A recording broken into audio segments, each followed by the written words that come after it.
Paco, Enrico, come stai? how's it going? Tutto bene? Oh, ti ringrazio tantissimo Enrico, ti ho inviato un messaggio, immagino sarà incasinatissimo, però veramente, no, veramente te lo dico, apprezzo tantissimo, molto interessante. Poi ho preso appunti di tutti i seminari, anche se non li ho fatti dal vivo, li ho visti dopo che li hanno caricati.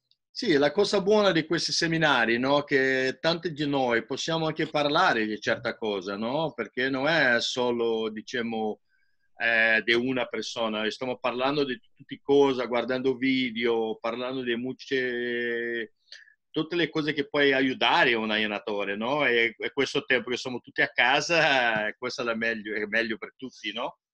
Assolutamente no, ma poi sinceramente molte cose vanno confermate, poi altre cose veramente io non le avevo mai viste, almeno da quel punto di vista, cioè, mi sono sembrate molto interessanti, per cui ti ringrazio ancora tanto Rico, veramente. Ok. A parte il fatto che l'approccio e la maniera in cui cioè, ti gestisci come insegnante piuttosto che come allenatore, capito? Che è cioè, un po' Grazie. diverso, no? Grazie mille, Fac. Hi guys, what's happening? Everybody in there? Everybody can hear me? Good, good. We'll wait a little bit. We still got about 4 or 5 minutes. You know, one of the things we did is separating the coaches and the players. Is the reason for that is that it gives us more time to discuss things. Because a lot of times, you know, when we have less coaches, usually will be a little bit less. You know, we've had it now around anywhere between 15 to 25. Well, we can answer more questions, so we can use the chat more. You know, a lot of times when you have a lot of players, when, you know, we had one of them, there was over 60. There's no way I can address every single question. And of course, questions by players a lot of times are a little bit different than questions by coaches. You know, so we'll do it that way. And like I said, we're here for you guys. And hey, how we doing? And we'll start in about a couple minutes. You know, we're just making sure everybody's settled in. Got my coffee with my grandkids, made me my mug. Today we're going to evaluate 3 different games, including the 4 minutes of a very important game, to see how they work for a specific offense when you have to basically cannot waste. You know, you see a lot of these games. Yesterday I was watching the 7 games of the 1984 Olympics, and how every single game, with the exception of 2, the U.S. won by 1 goal, and they were behind in the 3rd period on all of them, against Holland, against Germany, against Spain. And it shows that that team was so well prepared that they basically, in the last 3 or 4 minutes, it just ran perfect offenses and were like 100%. And that is what we're going to try to discuss today, not necessarily just, you know, hey, Paul, and not just discuss, let's say, offense, because the offense that you run sometimes in the first, second period is not the same offense you're going to run at the end of the game. So today we're going to talk a lot about that. We'll wait about 1 more minute, and then we'll start, all right? Relax. We're going to go check on something real quick. Be right back.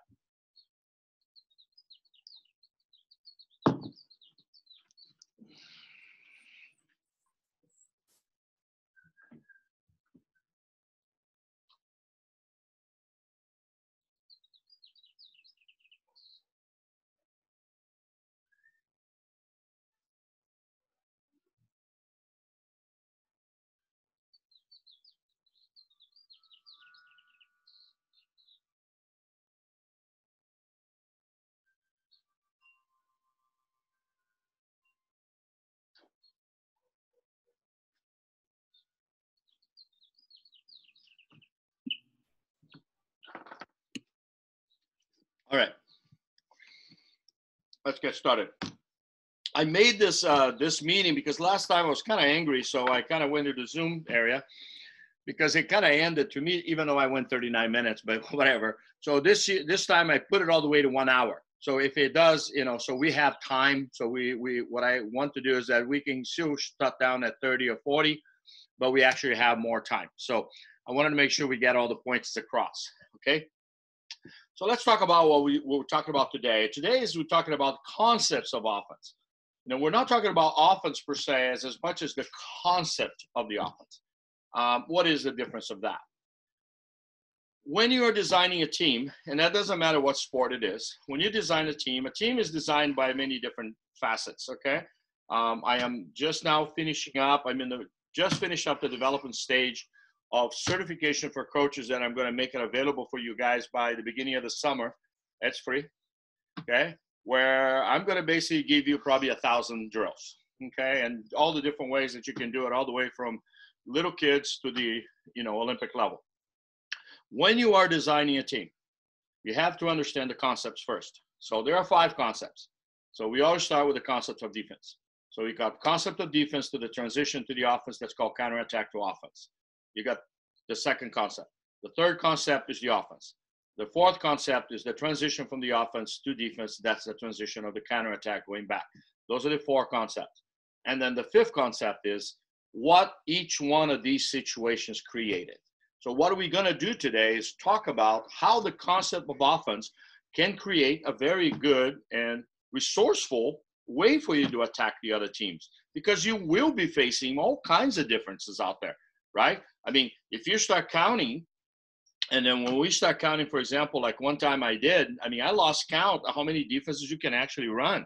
I mean, people think a lot of times you just if you look back here on the board, right? Let's move okay, there you go. If you look here on the board, there's so many ways that I can defend this, okay? But there are so many ways I can attack this. So each situation, it's kind of like those kind of, not jokes, but it's kind of like those things that they put in the Facebook that says, how many triangles do you see? And some people see 12, and some people see 18, and some people see 20. Well, that's the kind of same thing. I just sent a test to a couple of people that I'm mentoring as coaches. When I basically will show something, I say, what do you see? Because that's the concept of offense. What do you see? A lot of people, what they will see when they look at that, they look at the total. At least most people, I hope most coaches do look at the total, not individual thinking, all right? So we look at the total, but what do we see? Do I see my 4 shooting zones? Do I see the free ways of driving in between? Okay. Do I see combination of players? So if you think about it, you have a completely, it's a great puzzle, and it's so much fun. So what I usually like to do is I say, okay, I want to have my offense. Okay. Well, for me to have an offense, I have to have a defense, because if I'm going to attack something, I hate to know what they're going to have. So what I need to do is become an expert on defense, and now I'm going to be able to attack with the offense. So let's just say we're going to attack with the press. We're going to talk about 3 games today, but first let's do a little chalk work. You can tell I'm old. I still say chalk. Of course, now we use magnet boards and all this fancy stuff. In my days, I still had the teachers that had a cigarette in one hand and the chalk on the other. And sometimes you would write with a cigarette and put the chalk in his mouth. That's how old I am, guys. I still had a coach, they used to smoke on deck. Imagine that. They used to sit there going like, okay, coach, I got it. All right, here we go. Let's move on. Okay. So let's talk about the concept of offense, okay? So basically most defenses are the press, the most basic defense. And as we spoke last week, not until 56 did a zone actually was created as, let's say, as a defense, okay?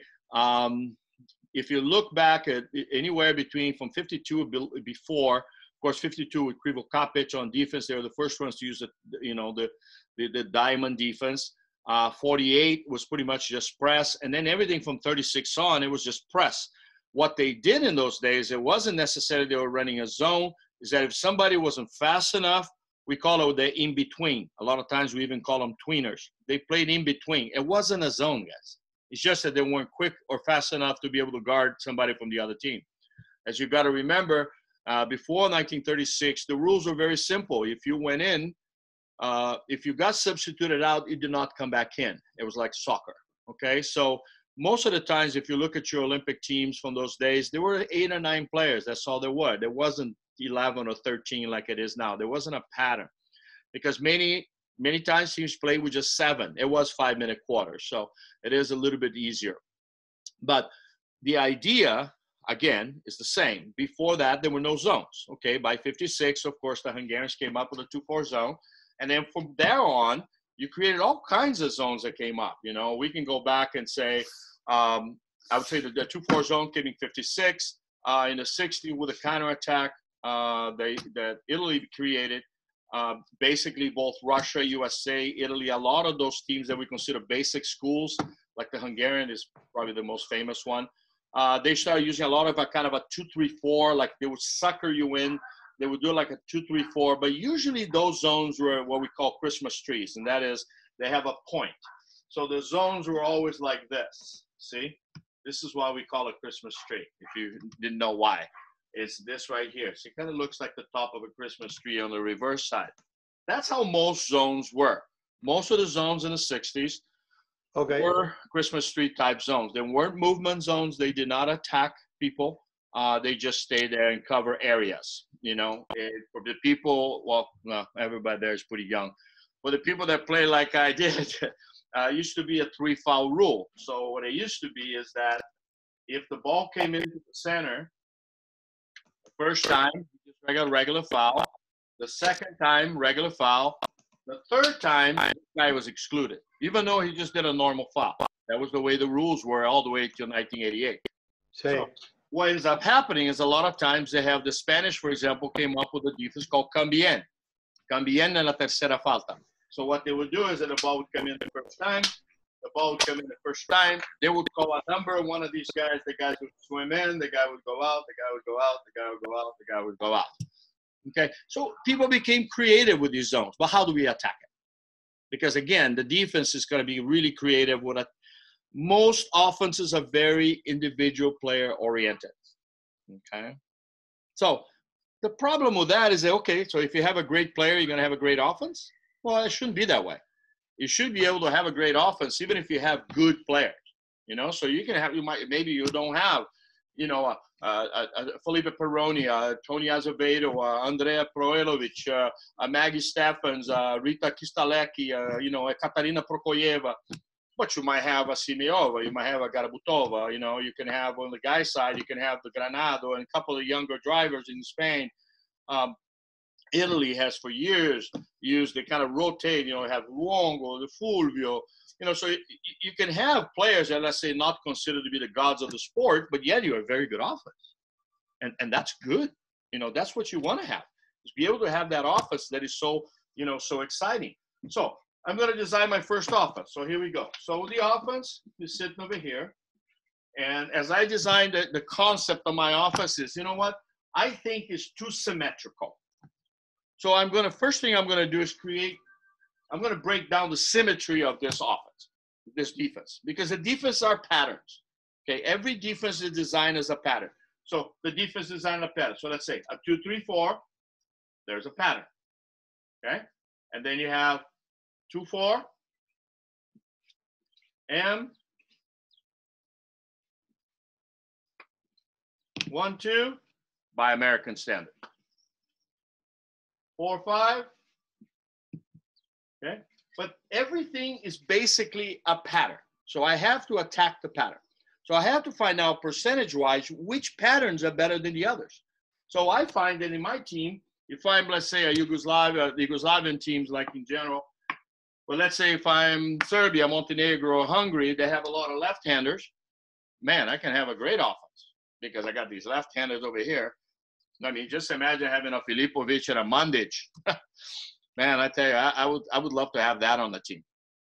Okay, so if I have these two guys, so since I have these two left-handers that are very good here, okay, here's what I'm going to do. I'm going to do a very simple offense to show it to you.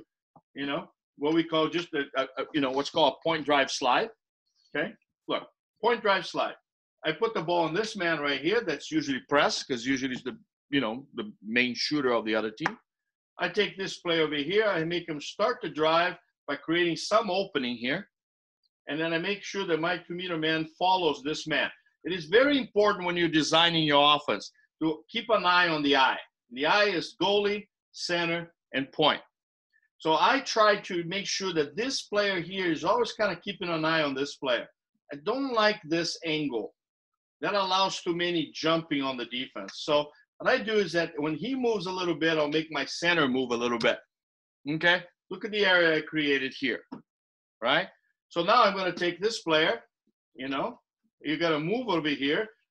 Doesn't matter if the defender comes here or if the defender stays here. He comes here and he drives across. This drive is not fast. This is a slow drive. So you're not going all out because you don't want switching. You don't want the defense to switch. You want to break the defense. The best way to beat a defense is to break it, not attack it. Okay, so you break the defense and then you can attack it the way you want. So I'm going to break their defense. They had a pretty good press going, you know. And I'm going to send this guy slow so they can't switch anywhere, and he's going slow.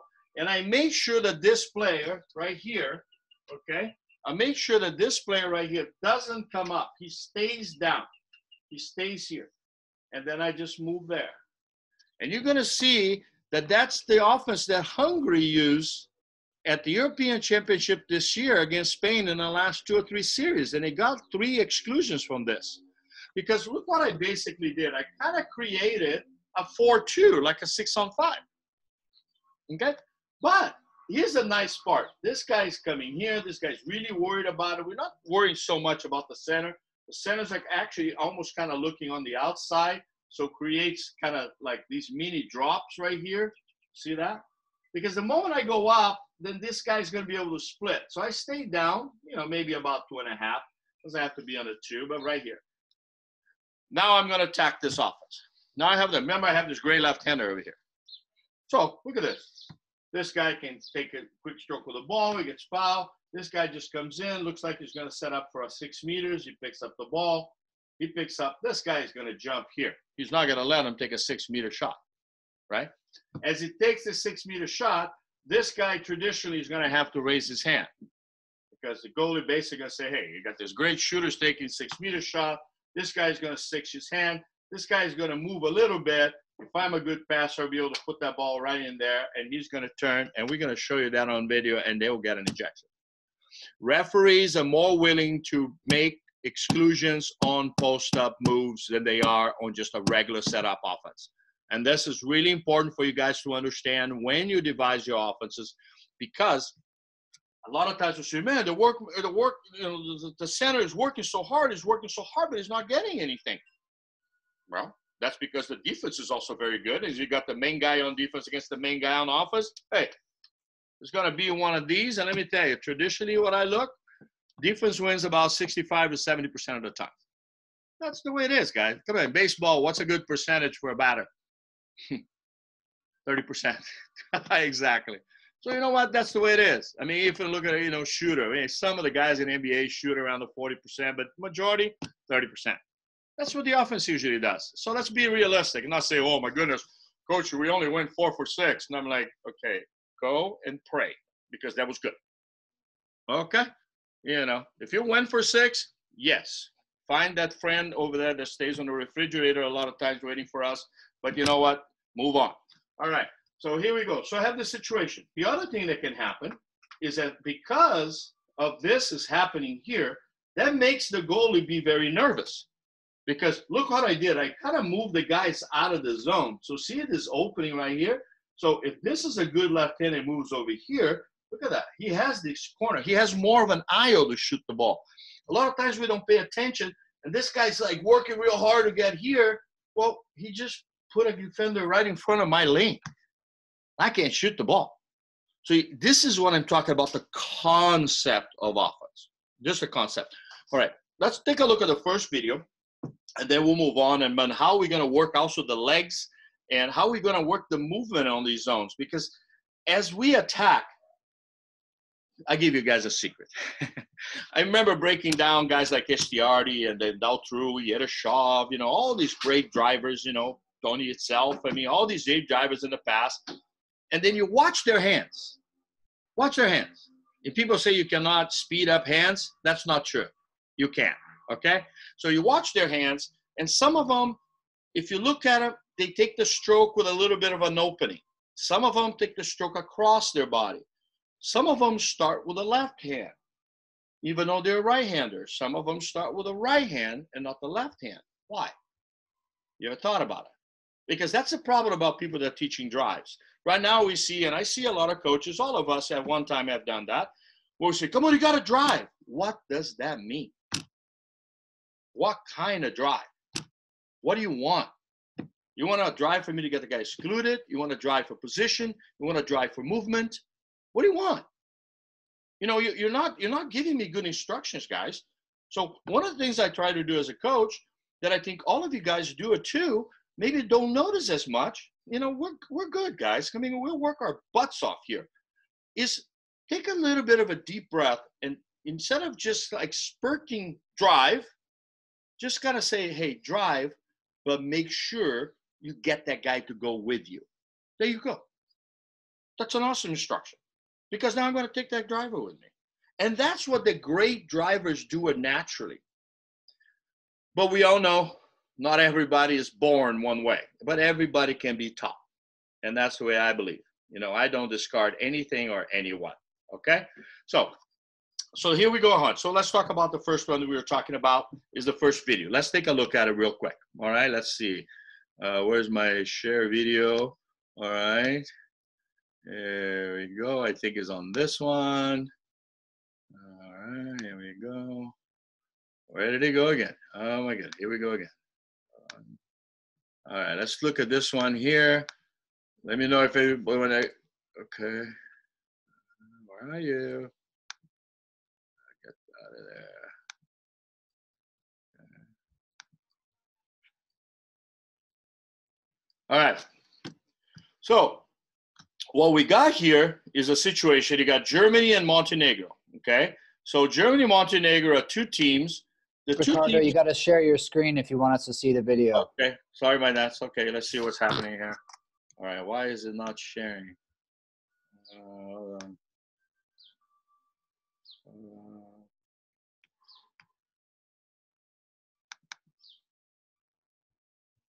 Where did it go? Can you guys still hear me? Can you see me?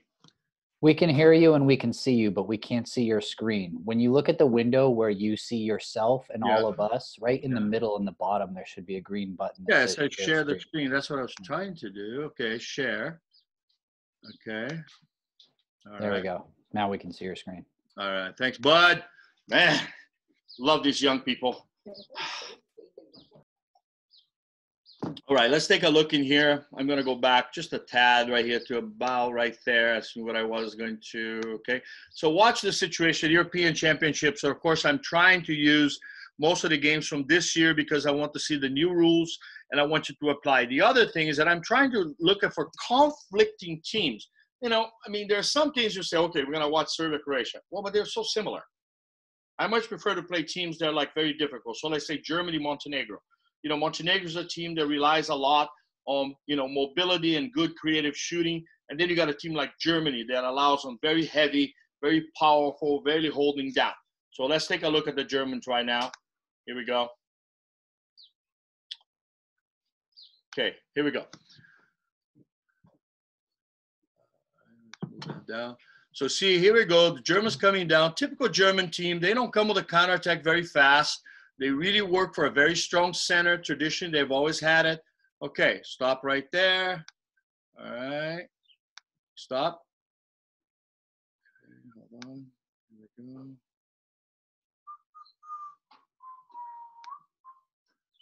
Hold on. I think it's right here. I jumped it too fast. Okay, right there. Okay. So here we go. So the Germans, again, you know, the Serbians force the ball. Germans traditionally have very strong goalies. They come in on a counter. Like, again, the German counterattacks are not fulminating or super fast. But look what's happening here. Because they don't do a lot of driving, the Germans pretty much like to stay on top and work a very strong perimeter game. So what are they working? They're kind of looking into an M. You see that? They like to work into an M here. There you go. Let's see that M, the Montenegro's right at M. But watch, what I wanted to show you, watch offense by Germany. Remember, I was showing different constructs of offense. Look at the Germans. Look how spread out they are. Tell me what they're working for.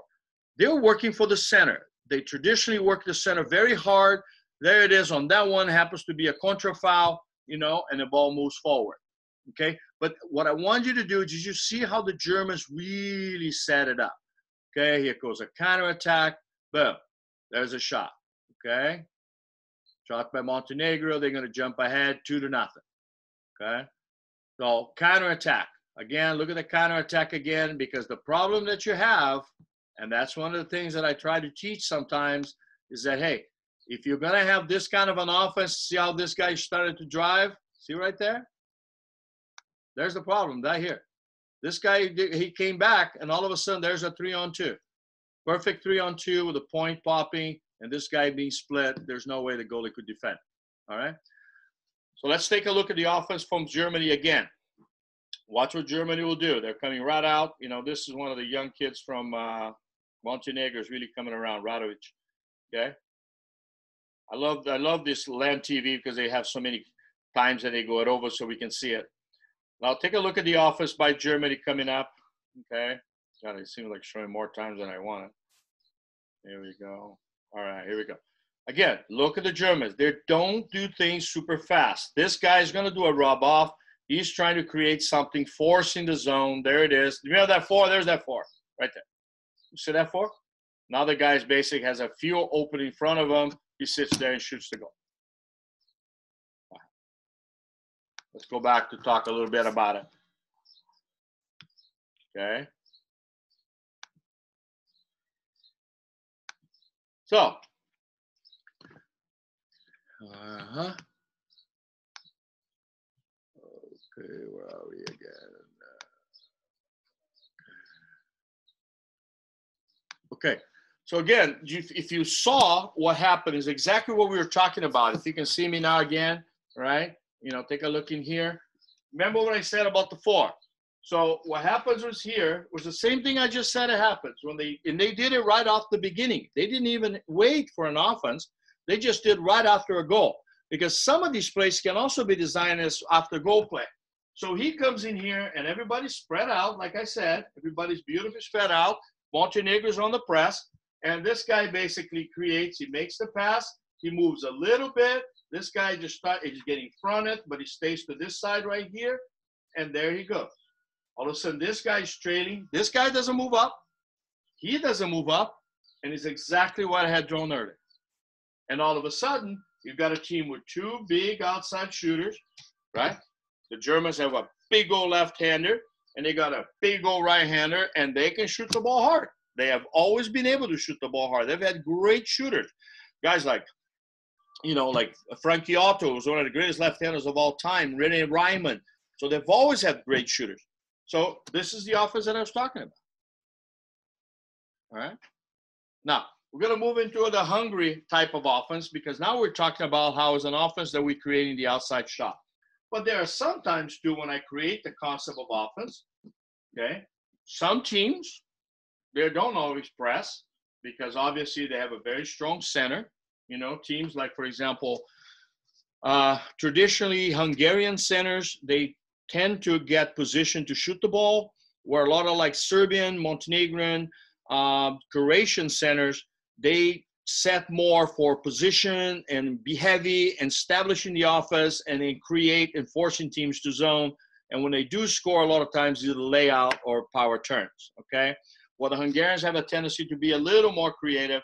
And then the new generation of centers that we're starting to see, and the Americans included on that, are the Spaniards, the Greeks. I mean, they have Karakis and the Spanish center, the Bodegas and Icardi. Some of these centers in these other, countries, they're not only a very, very strong, but they're extremely quick. And kind of makes it hard to guard these guys because they're so quick. And today with the offense the way it is, with so much movement going on, these guys find a way to get some, okay? Okay. So, again, all we try to do is, again, to stay in there, stay strong, and then moving in. So let's take a look at the Hungary one. Okay, hold on, share. Did I share? Yeah, I share. Okay. I'll make sure I share. Okay, there we go. All right. You guys can see it, right? Yep. Yep, okay. So right now we have Hungary and Spain. Look at this game here. This is an awesome game. this is going up. Here, right here, you see 4.20 minutes to go. Everything they're doing, I mean, they're basically just created a 6-on-5 in here. You know, they're piling up. We're going to watch this for a couple minutes and then look at it. They're just working so hard, and they're going to go into the counterattack. It's 10-9. By the way, Hungary was winning this game 8-5. Okay, so Spain came on a tear, and all of a sudden they're passing the ball, good 6-on-5. We'll talk about 6-on-5 later on, not this week, but later on. But there he goes again. Okay, so now it's 10-10. Hey, 4 minutes. You think the game is over? Oh no, here it comes again. Okay, here we go. There's the offense. Get a press. You know, see the press. There's Luka. Everybody's press is releasing because, of course, both teams are doing something that they don't want to give up a goal because it's 10-10. You can always go to a penalty shootout. But what you want to do is you still want to be aggressive. So, again, you spread out. You work for the center. The Spanish center does a great job of staying live, and then it moves on. Okay? There he goes. They're working. Okay, Perrone makes a great pass. Rebound. Back. Renato comes in there, brings the guy with him, gets fouled. They're running out of time. This is a mistake that we make right here. See, he leaves them that. Perrone puts up a great shot. Man, to me, definitely one of the great players in the world. Granato's great. Perrone's great, but both of them did a great job over here. Okay, great. This is a great kid. Great upcoming kid from Spain. I really like him as a player. You know, it's not Felipe Perrone, by the way. Felipe Perrone is the old guy with a beard. This kid is like, there's Perrone right there. He puts the ball right on that upper corner. Great job. And then moves on. So now they go up 11-10. Again, watch the offense by Hungary. Same thing. They don't want to give it up. They're working hard, but there's the center working like crazy. Okay? They're moving the ball. Great shot, but they miss. Still 11-10 Spain. They go to the offensive side. Okay? And timeout. Come back. Okay? Here we go. Backwards. You know, Hungary again. I wanted to show you because I want to see the last minute and so. So here comes back. Spain is still ahead. We worked the 6-on-5 for Hungary. They're working hard, okay? They're moving in, right? Vamos, bring the guy on top. Good movement. Varga with a, bad shot. No matter how you look at it, it's a bad shot. I mean, you can see that maybe he saw something, but it wasn't there. Okay, but he needed to get the ball back. Look at the time. Look at the time. We got 1:17. Look at the time, okay? So they're coming in. Now, obviously, Spain is being very patient. They're just working. They're not going to make anything happen. They're just going to go to work. They're doubling. But Hungary needs the ball. And they're just kind of working. They take the shot. Here we go. At this point, we're looking at a fourth quarter, man. Everybody's pretty much saying Spain's going to win this. Okay? They're doing a good job, stressing out. Not sure I like this offense. Okay? This is creating too many problems. There's the offensive foul. Contra foul, he moves up on a counterattack. Here comes the Hungarians. That's the one time you see Hungarians, and that is when they want to score a goal, that's when they swim hard. All right, here we go. These guys kind of get lost for a second. Everybody's not thinking. There goes a shot. That goes a shot. And this is what I'm trying to say. I mean, what is the offense concept that they were doing in there? I mean, let's think about this. I mean, I don't want to. I've seen enough. I want to take a look at this. I mean, if I'm looking at it right here, all right, let's go to the biggest in the middle here. All right, stop sharing. All right, I want to do it because, to me, that's what makes a whole difference. I mean, you were winning by 1 goal. Why are you trying to win by 2? So why are you creating that offense? What they should have done is spread out, try to keep the offense down, maybe move in kind of a, like a 2-3-4 offense. And this, we're talking about one of the best teams in the world. These are one of the best teams right now that's playing extremely well. But they make mistakes too. They do make mistakes. All right. So they're coming in here and they're working. They get the counterattack foul. Did you notice on defense how those 4 guys came back, but they weren't looking? They're coming back almost like in desperation with their heads down. So not only do they give the guy a cross that, if I don't know if you noticed, was Varga. All right. So that goalie had his eye on the right side on Varga because he thought the left-hander was going to pass across. And if you look at the fake of the left-hander, he doesn't come in with a power fake where he crosses over and he comes over the top. He comes in and he kind of opens. What does that usually tell the goalie? That he's going to come with a pass. Because remember, the goalies are much better than we are at reading what we do. We don't read goalies as well as the goalie reads shooters. Okay? So the goalie, in the moment that he sees you kind of do this, he kind of take his eye just a little bit his eye, and readjusts himself. As the second fake comes forward, he crashes the post, and the ball goes cross cage. That's textbook shooting. That's textbook shooting, how to attack a 4-on-3. It's the famous box, 4-on-3. 3 went down, 1 rotate up, you look for the cross, and he shoots the ball. Now the game is tied. We all know the result. Went on to be penalty shootouts, and Hungary ended up being the European champion and qualified for the Olympic Games. Of course, the good thing about it is that Spain had already qualified, so they're still doing okay. I want to talk about one little thing more, and then we're going to get back to that on Thursday, because according to my ticker over here, looks like I've got about 3.5 minutes left. When you are preparing to attack zones, I want you to put together a few things. And guys, don't be afraid, please. I'm here for you guys. I'm here. This is for water polo. This is why I say water polo rules. You know, I joke about it, but water polo has given me so much, and I like to give it back.